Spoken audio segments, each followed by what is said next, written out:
denizens of the night. Welcome to another episode of the macabre, the terrifying. Broadcasting live from a moonshine still, I will be your guide through the witching hours. Tonight, we'll discover a cryptid that must be appeased or disaster may follow.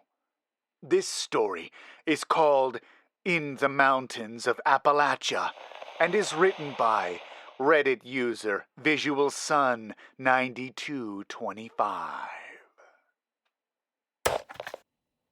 In the Appalachian coal town of Paynes Creek, there was a procession on the second Sunday of every May.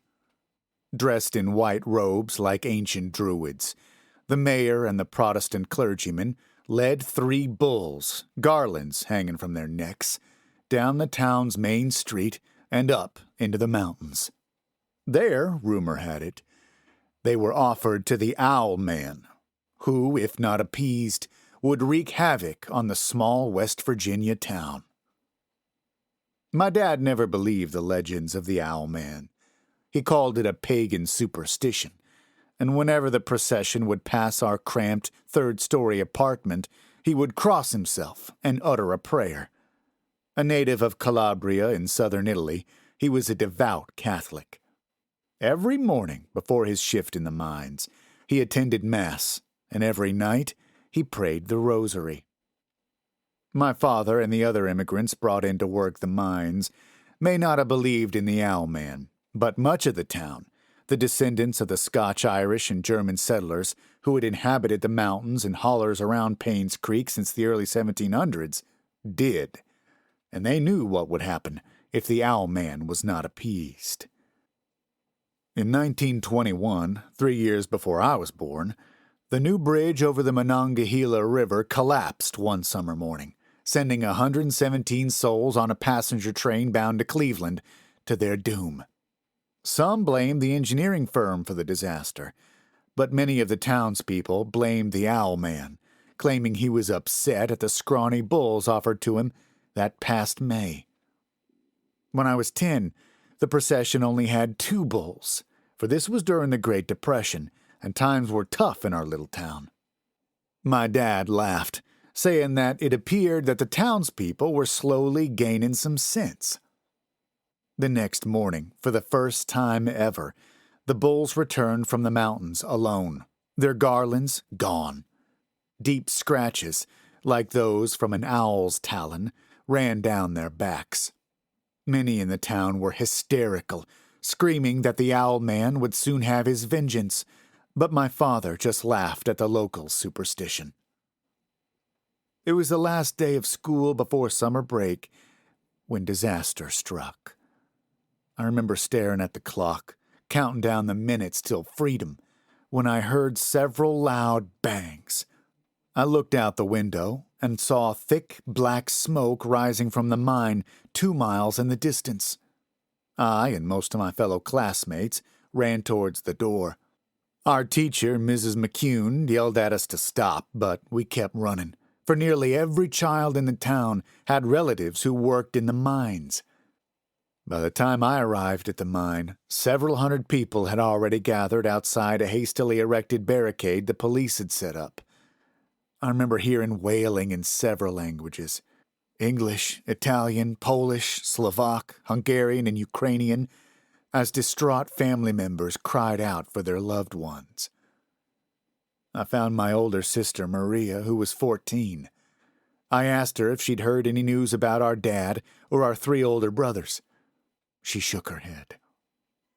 Over the next several hours, I watched as the rescuers brought dozens of bodies out on stretchers. Some were still alive. Most weren't. At the end of the day, a total of 48 bodies had been recovered. None of them were my relatives. Before nightfall, I returned to our apartment to get some blankets for Maria and me. We didn't want to return home in case there was news about our father or brothers. Round the campfire that night, there was talk that the Owl Man was to blame, that he was enraged about being offered only 2 bulls. I knew it was nonsense and prayed all night for the rescue of my family. I don't remember falling asleep, but I remember waking up to the sound of heavy wing beats. Hovering about 50 feet above me was the Owl Man, with a wingspan of over 12 feet, far larger than any of the great horned owls that inhabited the mountains. He blocked out most of the moon.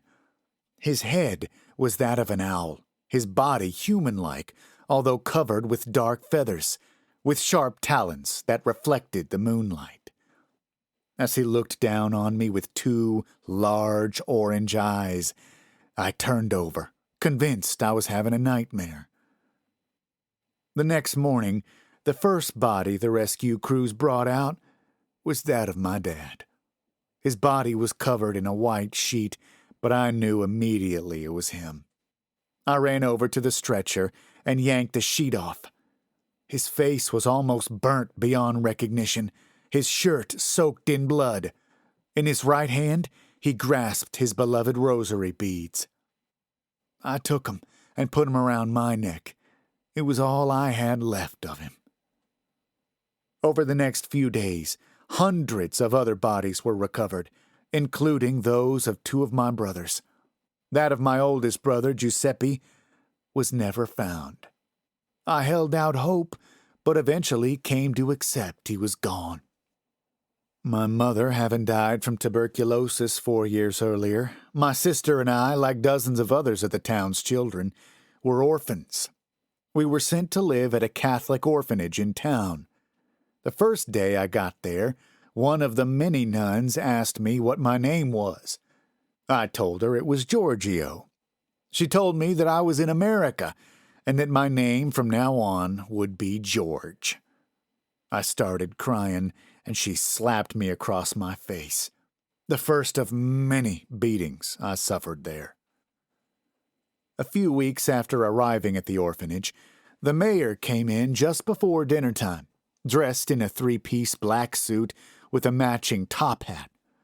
He said that a wealthy banker from New York City had read about the disaster and wanted to adopt 2 children. He asked us to write our names down and put them in his hat. I wrote my name as neatly as I could, praying that I would get chosen. I didn't want to leave my sister, but I didn't want to live out my childhood in this orphanage with the cruel nuns. The first child to be picked was a 14-year-old boy named Jan. The second was me. I packed up my meager belongings, put the rosary beads around my neck, and said goodbye to Maria, promising her that I would write and that I would try my best to convince the banker to adopt her as well. The mayor put Jan and me in a Cadillac V16, the first time I'd ever ridden in a motor car, and drove us to the Methodist church, the most prestigious church in town, where all of the local politicians, bankers, and mining executives attended. I'd never been inside before and was surprised at how plain it was. No stained glass or statuary, just simple whitewashed walls and oaken pews. I was told that the banker would be here to collect us shortly. We were given clean white robes to put on and given some chicken soup and buttermilk biscuits with apple butter to eat. The rations at the orphanage being meager, I devoured it quickly. Almost immediately, I felt sleepy and dozed off. I awoke in the bed of a wagon, tied down, Jan next to me. It was night, the moon full. 3 mules were pulling us towards the mountains. Besides the wagon, I saw the mayor and the other town dignitaries walking besides it, dressed in white robes, chanting some ancient incantation in some foreign guttural tongue. I knew what was happening and tried to struggle, but I was paralyzed, still under the influence of whatever they drugged me with. We slowly made our way up the dirt path into the mountains. Far off in the distance, I heard what sounded like the hoot of a large owl, and I thought back to my nightmare outside the mine. After what seemed like hours, we arrived at the edge of a rocky ravine. We were untied and dragged off the wagon. I tried to run, but my muscles were still sluggish. The wicked men chanted some prayer in the strange tongue before the mayor pushed Jan and then me into the ravine. The fall was about 15 feet down. Thankfully, I managed not to break anything. In the moonlight, I could see that the floor of the ravine was covered in bones. I noticed several large bull skulls, all the flesh having been picked off long ago. I looked at the sides of the ravine. They were steep, but I was sure that once my muscles recovered, I could scale it. It was then I heard the sinister hooting. On the thick bough of a black oak tree sat the owl man, looking ghostly in the moonlight. Jan saw him too and moved to scale the wall. Being much bigger than me, the effects of the drug had worn off him, and he moved rapidly. He was halfway up when the owl man took flight and grabbed him in his enormous talons. He flew off with the screaming boy to the oak tree. I tried to flee, but was unable to move. I watched as the owl man disemboweled Jan with his enormous talons, as he slowly tore off pieces of flesh from the writhing corpse. Eventually, the screams stopped. I tried to will myself to move, but could only take a few languid steps. I heard the owl man take flight, the beats of his wings nearing me, his appetite apparently not sated. I was dead. I used all my energy to remove the rosary beads from my neck. The owl man landed a few feet away from me, standing over 10 feet tall, staring at me with glowing orange eyes the size of dinner saucers. He smelled like rotten meat. I started praying the rosary as my father had taught me. There was nothing else to do. I kept waiting for the owl man to attack me, but he didn't. He stood by me all night, but never took another step closer, as if he was repelled by an invisible force.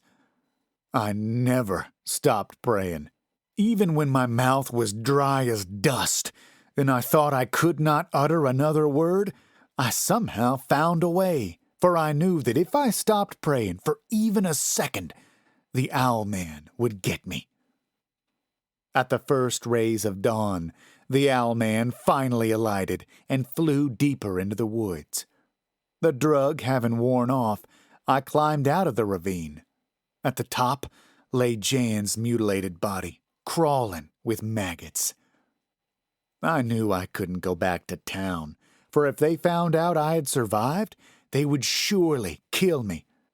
I had never been up this far in the mountains and didn't have a good sense of what towns were nearby. I just started walking down a narrow, muddy path, heading both away from town and away from where the owl man flew. It was nearly nightfall when I came out of the mountains into a small farming village. There was a train depot where I went to lie down, hoping to jump on the next train that came by. I was woken up with a kick to the head from a big-bellied sheriff who threatened to send me to the state reformatory if I didn't leave. I ran off, hiding in some nearby fields. Early the next morning, I heard a freight train rolling into town and ran towards the tracks, praying that the sheriff wasn't nearby.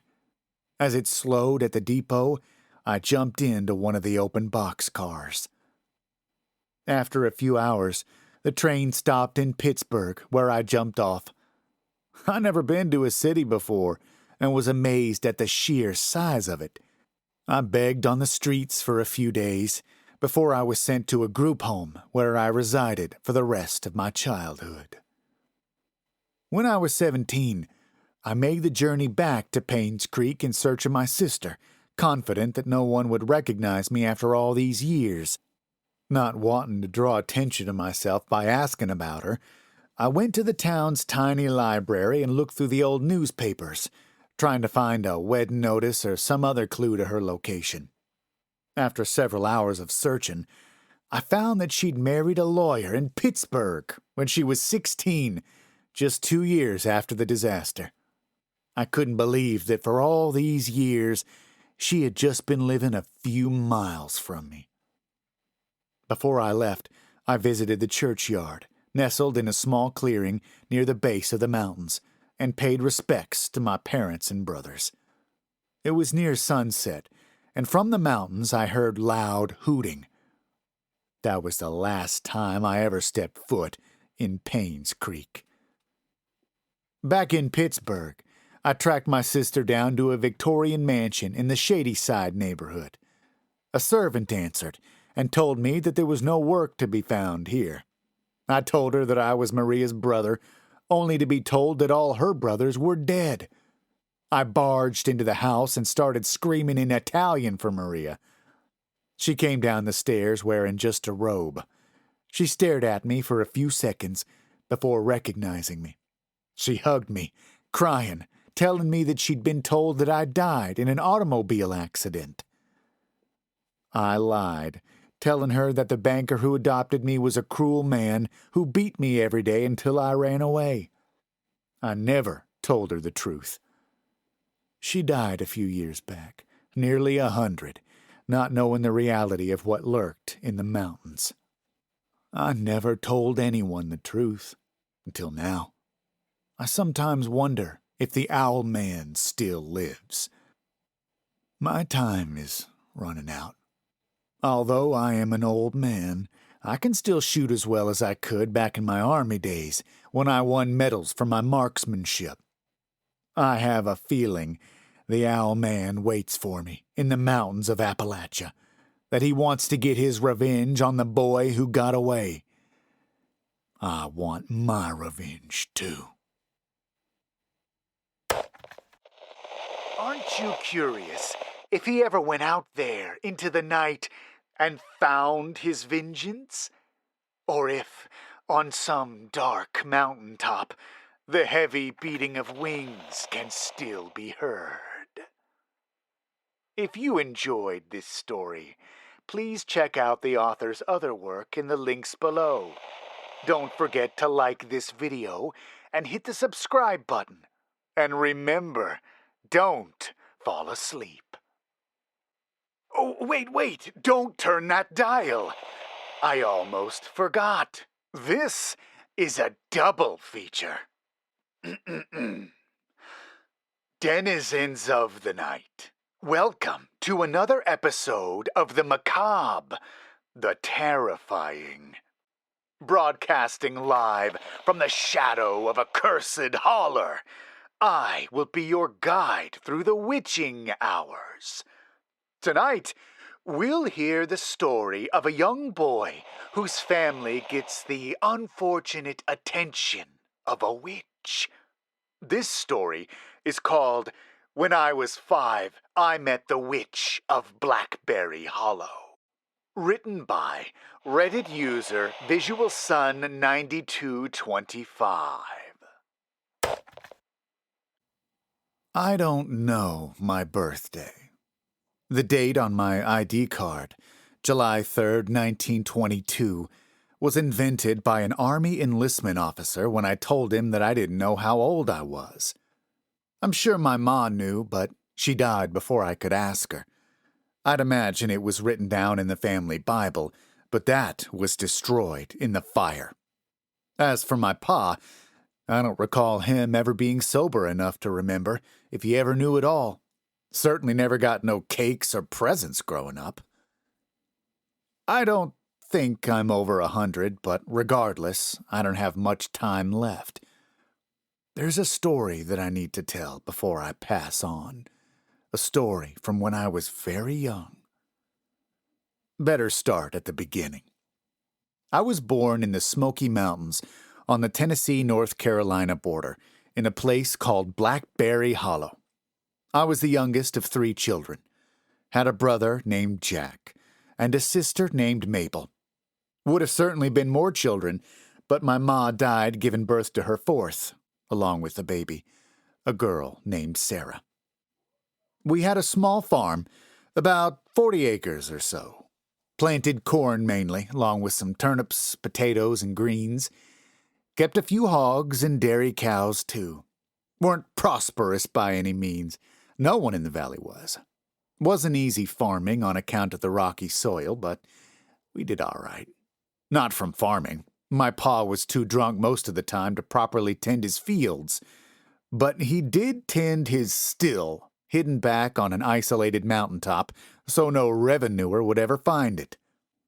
Lived about 3 miles from the town center. Wasn't much of a town. 2 churches, one a missionary Baptist church and the other a primitive Baptist church. Which one we went to depended on the fancies of the woman my pa was currently courting. Couldn't tell you the difference between the two. The sermons always seemed to be about the various reasons you were going to hell for eternity. There was also a general store and a one-room schoolhouse, which I never stepped foot in, best I can recollect. Didn't learn how to read and write till much later, and that was it for the town. As I said, wasn't much. The town's long gone. The government bought it up to form the Great Smoky Mountains National Park. Heard that some of the buildings survive. Can't confirm that. Never been back to check. And never will, after what happened there. Now, as you can probably imagine, there wasn't no doctor in the town. The nearest would have been a good 30 miles away in the county seat. That would have been a day's journey at least over narrow mountain roads. No one had any cars in the valley back then, for even if they could afford them, there was no way for them to traverse the rocky paths. So what you did when you were ill was see the witch, Ma McDermott. Now, Ma McDermott looked like a hag from a fairy tale. She was nothing but skin and bones, her skin so thin and pulled so taut that it looked like her skull would burst through at any moment. Her bony fingers seemed to be twice the length of a normal man's, and were capped with long, pointy yellow nails. She walked stooped over, with the help of a hickory stick nearly twice her height. Strangest of all were her eyes, pale yellow like a daffodil. It was rumored that she was over 200, and I believed it. She had a small shack back in the woods behind the general store. Here she saw her patients. She could set a fracture, dispense a herbal remedy for morning sickness or the ague, and rub a salve on a burn. She knew some midwifery. In many ways, she was like the hundreds of other folk healers who practiced in the mountain towns. But she was rumored to have a dark secret.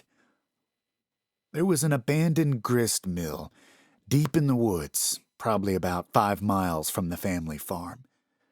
It was said that there, Ma McDermott practiced black magic, seanced with evil spirits, and even called forth the devil. All the children of the hollow knew to avoid that place.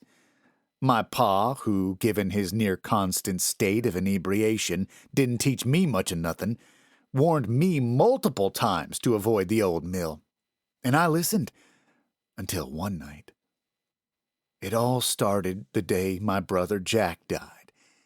Believe it was March, for I remember the fields were aflame, the farmers burning them to clear out the weeds and debris prior to the first planting. Jack and I were playing hide and seek.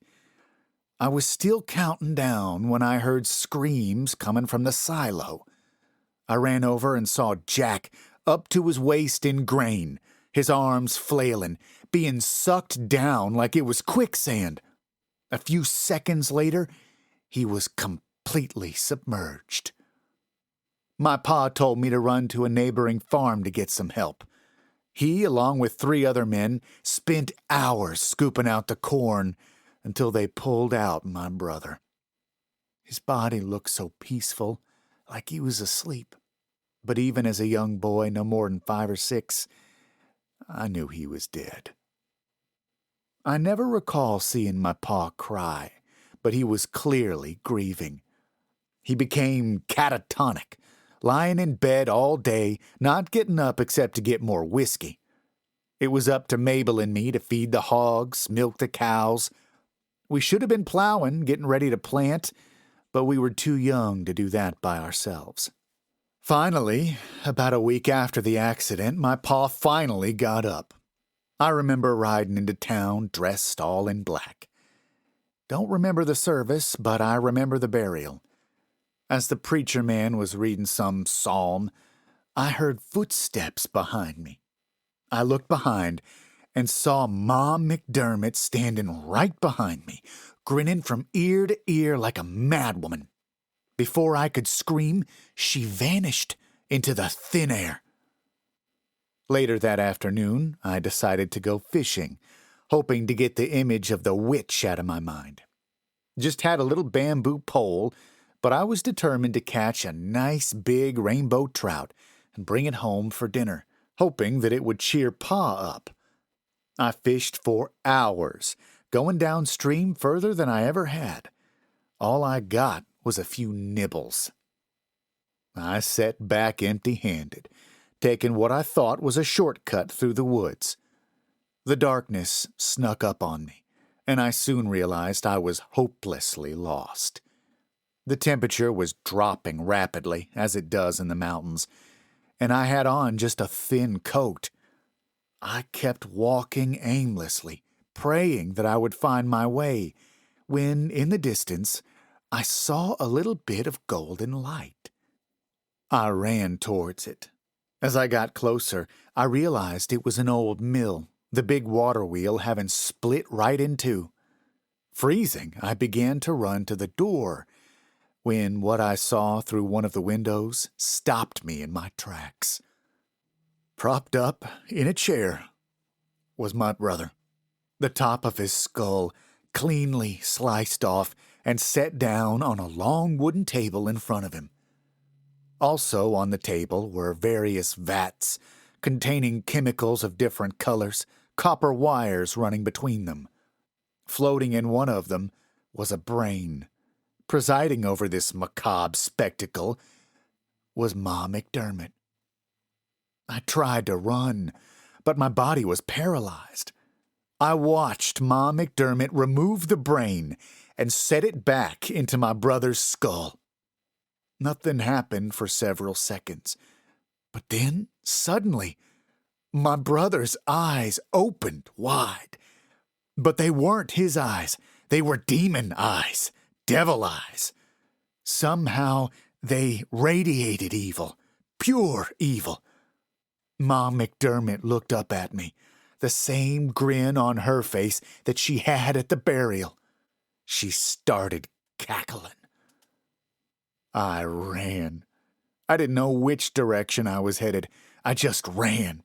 Away from the mill, away from the witch. I kept running, even though my legs had long ago given out, even though my heart was pounding harder than I knew it could. Never once looked behind me, for I knew I would see the witch, riding her hickory stick, cackling, grinning from ear to ear. Eventually, after what seemed like hours, I came out onto the main road that led from the town to my farm. I didn't take a rest, but kept running, all the way back to the farm. My sister was at the door crying. I hugged her for the last time and went upstairs and tried to wake my pa, but he was passed out from the drink. I told my sister that Ma McDermott was after us and what I saw, but she didn't believe me and went to bed. I made sure that all the doors and windows were locked and got my pa's hunting rifle out. I sat by the front door, the gun, which would have been too heavy for me to aim, resting on my lap. I must have fallen asleep, for I awoke to my pa shaking me. Smoke was filling the house. He picked me up and rushed us outside before running back in for my sister. As I sat in the cold night air, I saw from the light of the burning house a figure walking stiffly towards the pines, moving like he was hewn from wood, like a cigar store Indian come to life. In his right hand was a torch, still ablaze. Despite the distance, I knew who it was. My brother. A few seconds later, I saw my pa running outside, carrying the body of my sister. She was dead. My pa thought it was a rival moonshiner who set his house alight, but I knew the truth. Although I never told him. If he lived longer, I might have, but he took his life a few weeks later. I watched him walk outside calmly one morning carrying a rifle.